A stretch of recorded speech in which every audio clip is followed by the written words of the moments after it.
All right.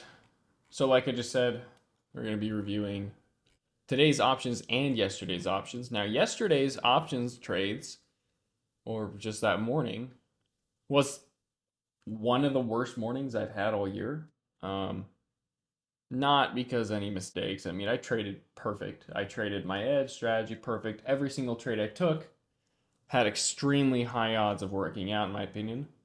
And, I tell you guys whenever I take a trade that is a loss that's avoidable or a win that should have been bigger or whatever it is. Yesterday had absolutely none of that, but we have big FOMC day today. Yesterday, of course, it was the day before FOMC, so there's a lot of indecision that ended up happening. But here's what the market looked like yesterday. So we're at all-time highs, just skyrocketing upwards, and this is how the market opens: NQ up, ES down. It's pretty bizarre, but it happens sometimes. So when that happens, I don't really have much of an edge at all. The strengths are complete opposite. But okay, if NQ invalidates this run due to liquidity analysis, I'm now going to be leaning bearish for NQ to at least get to this minor pivot here, and vice versa. If ES invalidates a majority of this drop, this is going to be a confirmed bull flag. I will be bullish for ES to get to at least here. So that's what I'm currently waiting for.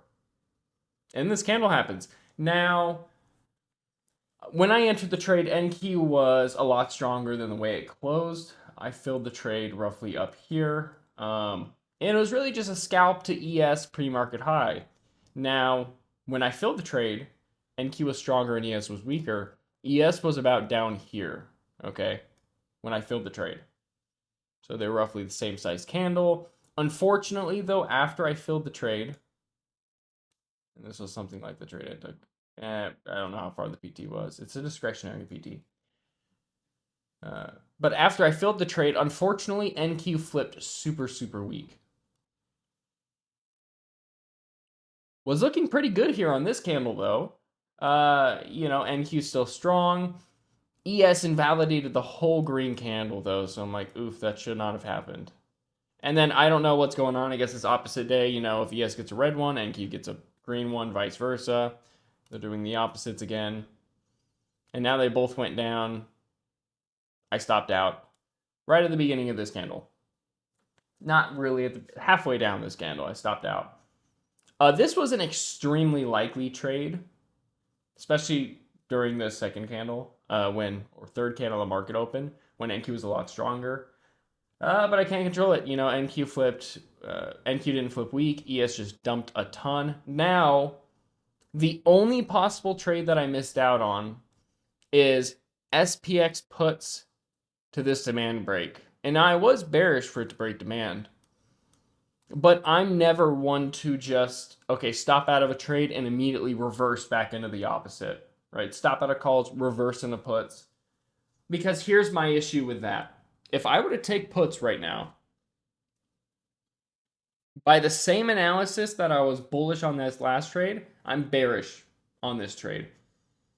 But not only is it deteriorated psychology because I just stopped out on my trade 5 seconds before, or like 10 seconds before. This candle dropped pretty fast. What happens if this bounces from demand? Now, it's a fairly weak demand, but let's just say for gits and shiggles. If this bounces from demand and I stop out, what am I going to have to do? I'm going to have to get back into calls, right? That's for sure. I mean, I already tried once on this setup, and these calls, roughly here, are far more likely than these puts are here to this low. And I can't just take it to demand because the risk reward would be terrible. So if I stop out of this trade, I'm going to have to enter calls. And there's no guarantee that those calls are going to be green. So by taking this trade, I have to be willing to lose potentially 3 trades in a row. I already lost one. I'd have to be willing to lose this one, right? In order to enter a trade, you have to be okay losing it, right? But then I have to be willing to lose a third back to back to back. Never okay with that. So I was unable to enter these puts.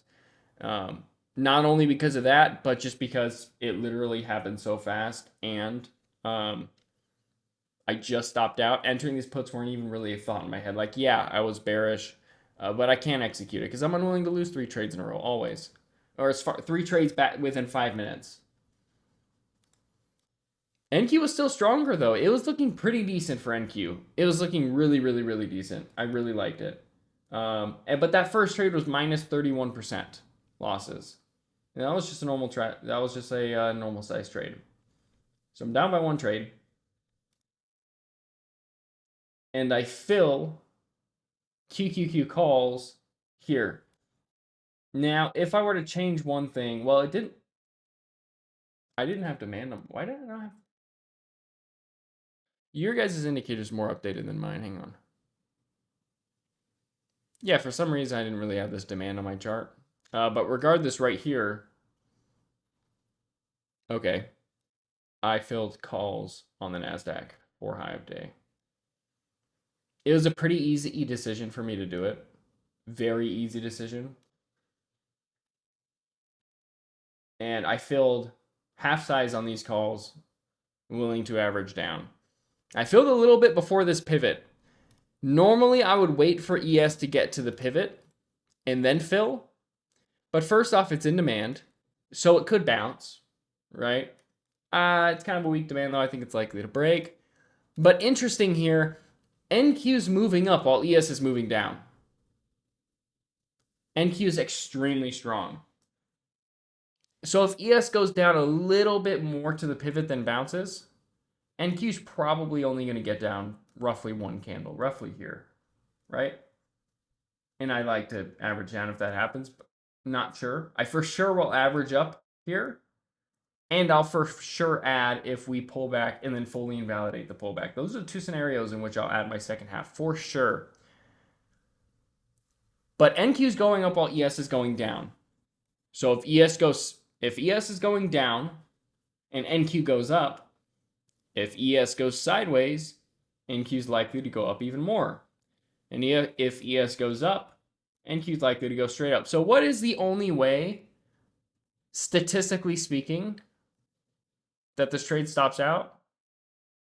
Well, it would be if ES just goes straight down. Or I get a major strength change. I think that's unlikely because NQ's been strong all morning. So from the start, very, very, very, very likely trade. Way more likely than the last trade. And it's still doing the same thing. Look at this. This is beautiful. This is perfect. Textbook. 10 out of 10. 10 out of 10. ES swept the pivot. NQ's continuing up, which is why I got in a little bit early. ES is getting buying wicks the whole way down. 10 out of 10.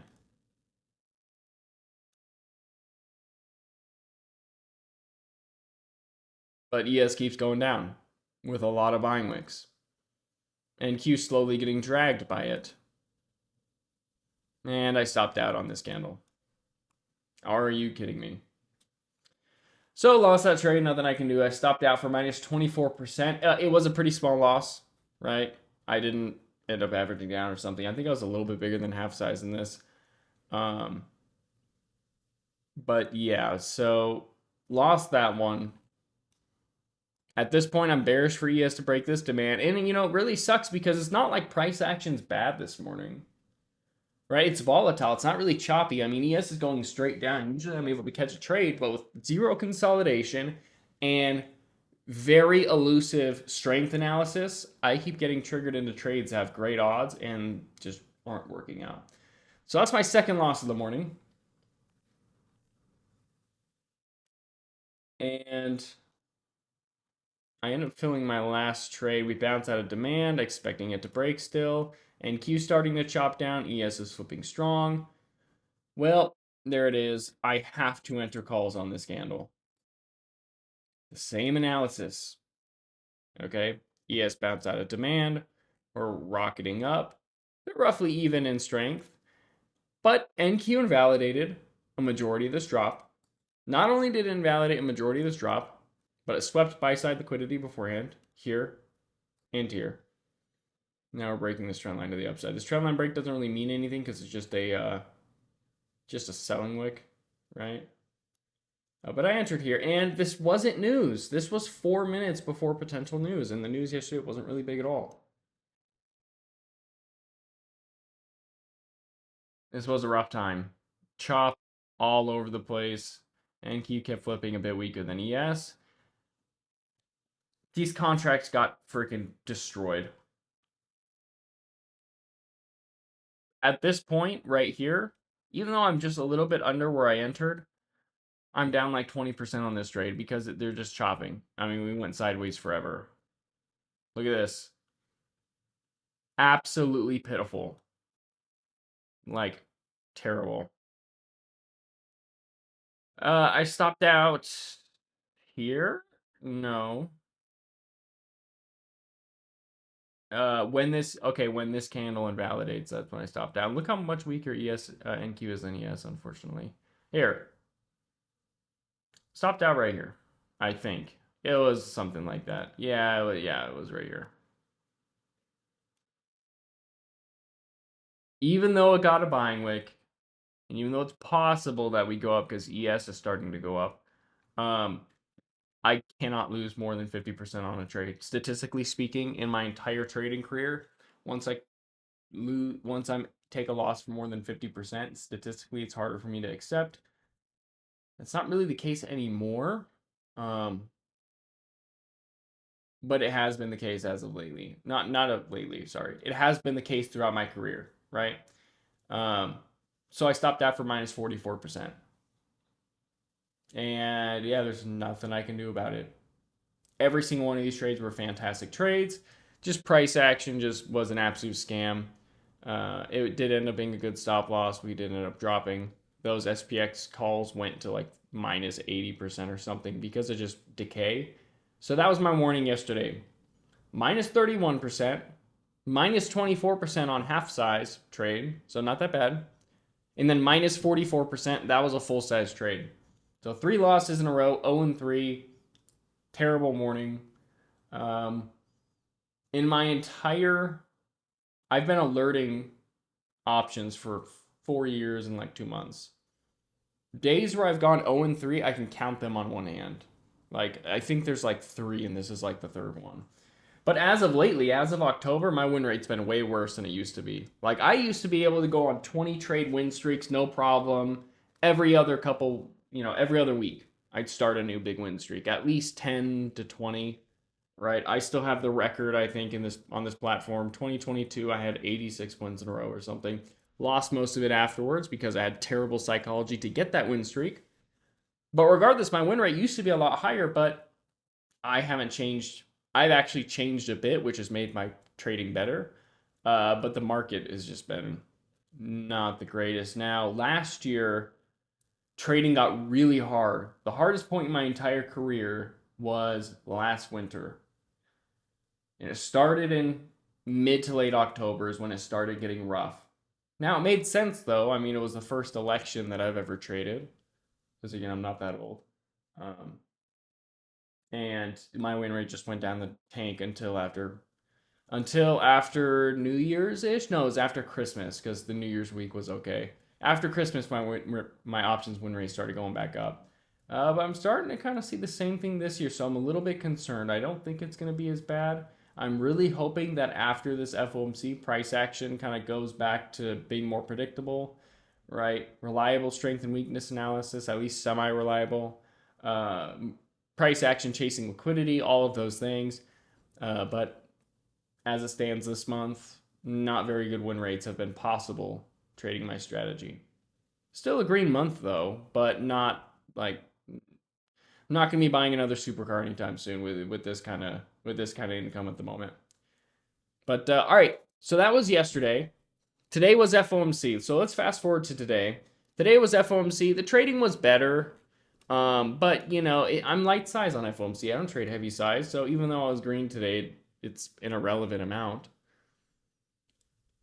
So this is what we were working with. You know, we started in an uptrend. We had this massive pennant on NQ, which I am bullish to break to the upside, but not by much because it's just so big. But the pattern with the bullish leg beforehand is bullish.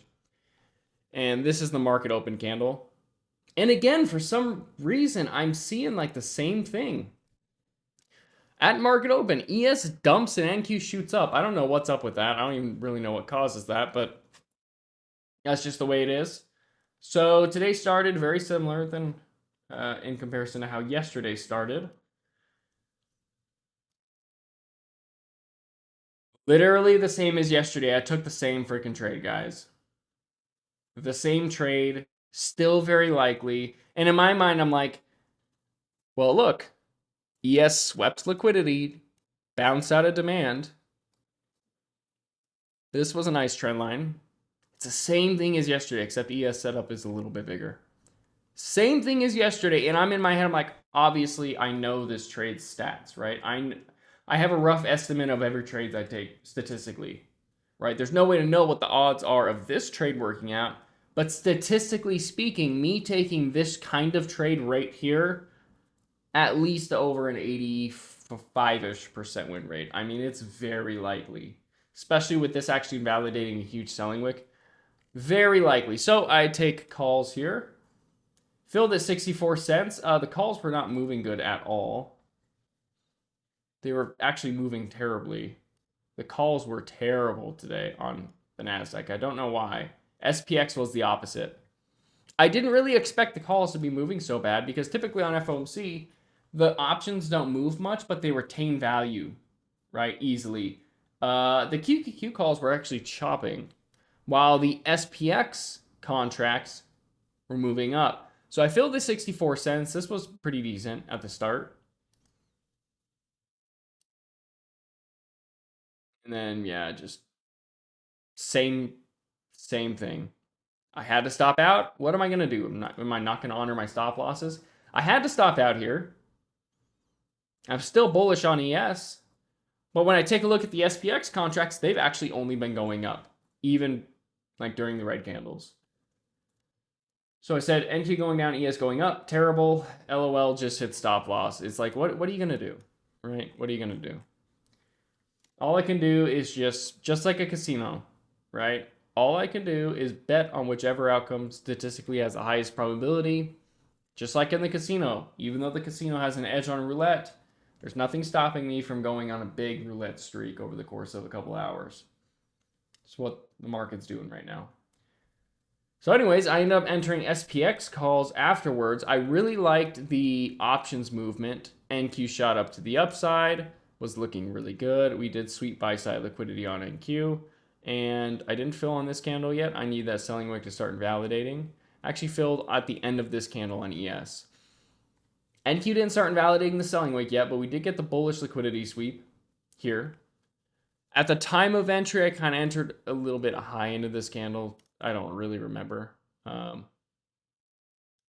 NQ was starting to invalidate the selling wick, and ES was just so much stronger than NQ. And I still have roughly the same, like I'm still mildly bullish on the NASDAQ because this is still standardly a bullish pattern. We did move up. It was okay. We missed this PT here on ES, but because it was a perfect double top. So I didn't sell anything. But it was moving up pretty nice. I mean, the contracts were up 20 something percent here. Now I was half size on this.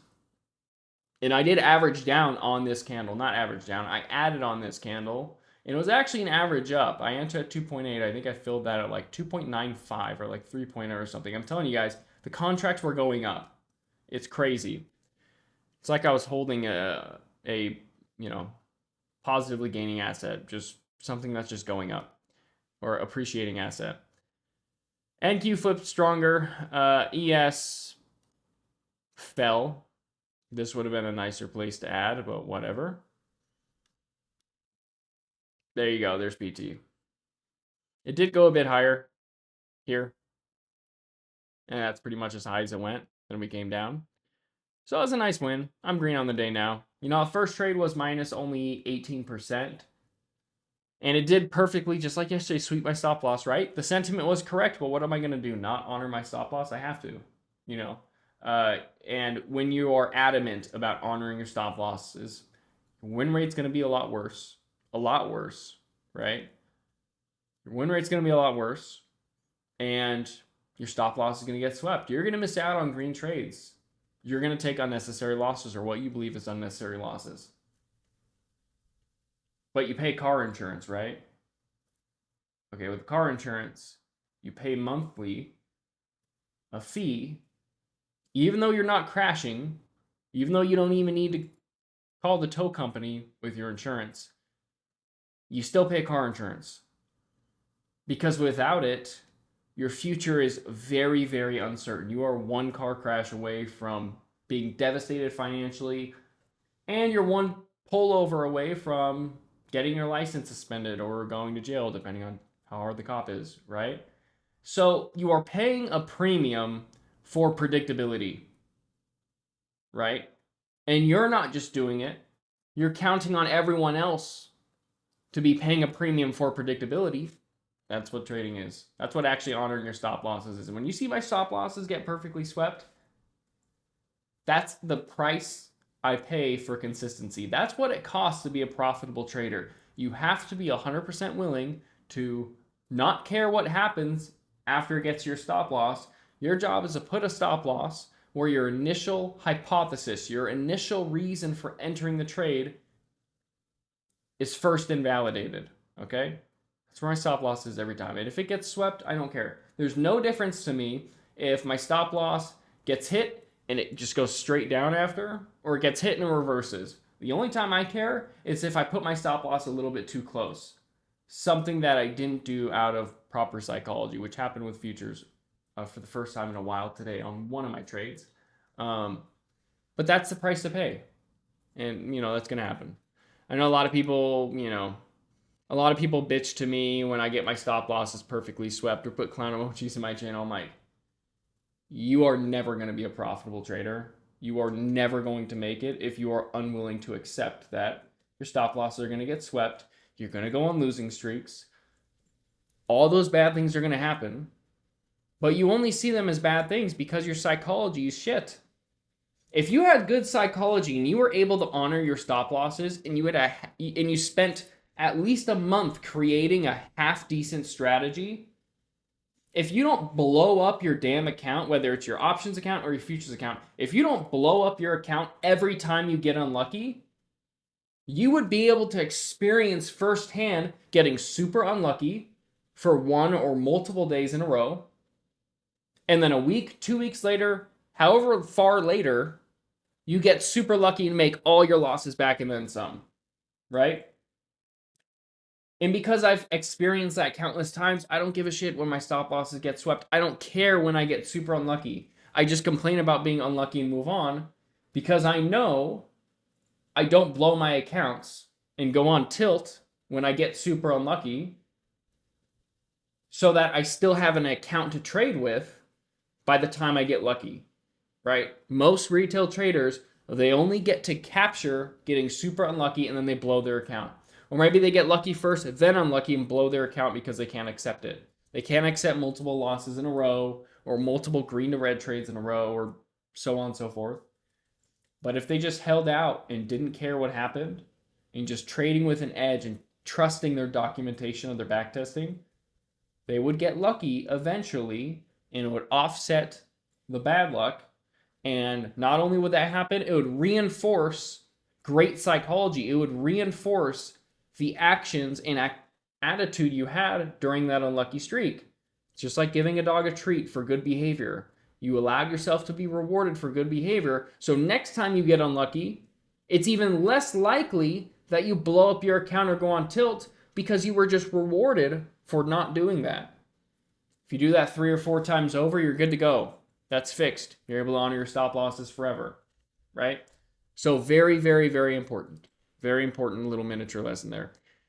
Anyways, so this was a green trade. That was okay. I'm green on the day by a little bit, and I took one more trade. Those calls end up getting to 42%, but again, it doesn't really matter. First trade minus 18%, second trade plus 40%. I probably averaged 30 something ish, like around 30. But it doesn't really matter because I'm light size today. It's FOMC. And I entered one more trade, and it was here at 704. I entered puts at 704 to demand. Was an okay trade. You know, it's not something I take all the time. But look at the difference on NQ. NQ's a lot different than ES. A lot weaker. We've validated majority of this move. And I'm honestly looking for... Oh, wait, never mind. I didn't fill right here. I completely forgot. I filled right here at the top of this candle, and I was initially only going for the 61.8 fib. That's what I was initially going for, but then I ended up extending it to demand because 10 seconds after I get in, it freaking dumps. So I filled those puts at 58 cents, going for 61.8 PT, and the PT pretty much already hit here. So I caught this nearly this entire candle. There it is. There's PT hit. Do you know how much I was up? And that's the bell, by the way. I mean, that was roughly a 20 to 30% trade on most days. No, I was up a maximum of 12-cent gains here. It was terrible. I entered 58 cents. They got to 65 cents, but I exited at 64 cents. So I got like 10% on this trade. So that was trash. I sold it. And also, I would be willing to hold to demand, but if I'm concerned with the options chopping, well, why do options chop? It's either because the implied volatility, right, the IV is decreasing, which means people are, you know, getting rid of puts or selling them, or selling whatever contract you're in, or theta decay. Well, to me, it looks like the IV, the implied volatility, should be greatly increasing, as well as the rest of the Greeks of the contracts. A lot, because we are dumping right now within 1 minute. So it's definitely not theta, but these contracts barely moved. So it looked like the implied volatility was staying the same or even dropping. And it was just the rest of the Greeks that were even providing any value to these premiums. So to me, it looked like everyone was selling their puts. And net flow started being bullish down here. So anyways, when I get a great move and my contracts don't move well, that's a massive red flag. So I bailed out. So small win there. It was a good trade.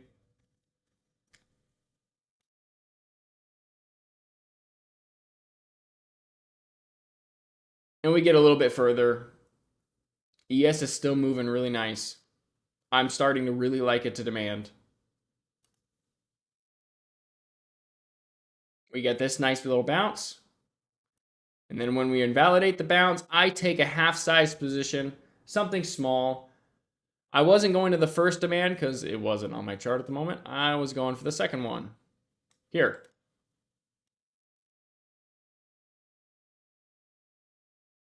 Now it flipped weaker than NQ. NQ bounced out of that demand. But I was only half size because maybe it gets a higher high and then comes down, right? So,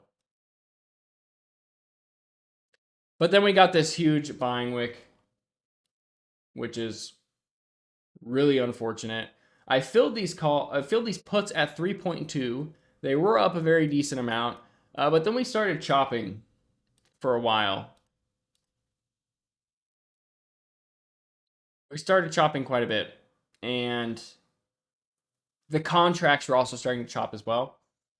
And as you can see, NQ started invalidating a majority of the move, even though it kind of looked like a potential head and shoulders. I didn't really like this trade anymore. I said still half size, but I'm not planning on averaging down. We'll let the trade go. Whatever happens, happens. I sold right here. I just bailed out for a 10-cent gain. I entered at 3.2. I filled my exit at 3.3. I wasn't really bearish anymore. You know, this was a huge reversal candle right here. This bottom trend line was super steep. I thought it was more likely that we end up going up. It did end up going down. Let me check if the puts, because it did eventually get to PT, and I did take this trade on futures. But let me see if the puts actually did anything productive there. When did it get to PT? At 744. And those were the 64.80 puts. Yeah, I still have them up on my thinkorswim. Give me 1 second. All right. 744. So at 744, that candle closed at 3.2. So those were break even, right? They were dropping quite a bit. So even though it got to PT, these puts ended up finishing at break even right here. We did get down a little bit more throughout the day, but I started seeing that chop beforehand, and it's like, okay, it's not looking like I'm going to make much money at all if we get to PT, but I know if I lose, it's going to lose a lot. Percent-wise, I'm not having these trades because it's chopping so much. So looks like I made the right decision, because even if I held for the extra half hour for it to get to PT, I would have finished break even. But all right, that is a complete review of my options performance the last 2 days. I'm really hoping tomorrow morning is a great day as far as price action is concerned, because I'm really sick of price action not aligning with my strategy. And if this keeps continuing, over the next month, because I've already experienced this last winter, I'll switch up my strategy a bit to what I did last winter, and mildly change what I do so I can do a little bit better win rate wise. But I usually don't really concern about win rate. I usually care about actually making money. Green week over week, that's fine. But if I start noticing that green thinning out and losses are a lot more common, then I'll do something about it. So we'll just have to see. But until then, we'll just keep trading flawlessly. Does anyone have any questions regarding any of the analysis I talked about, or is everyone good?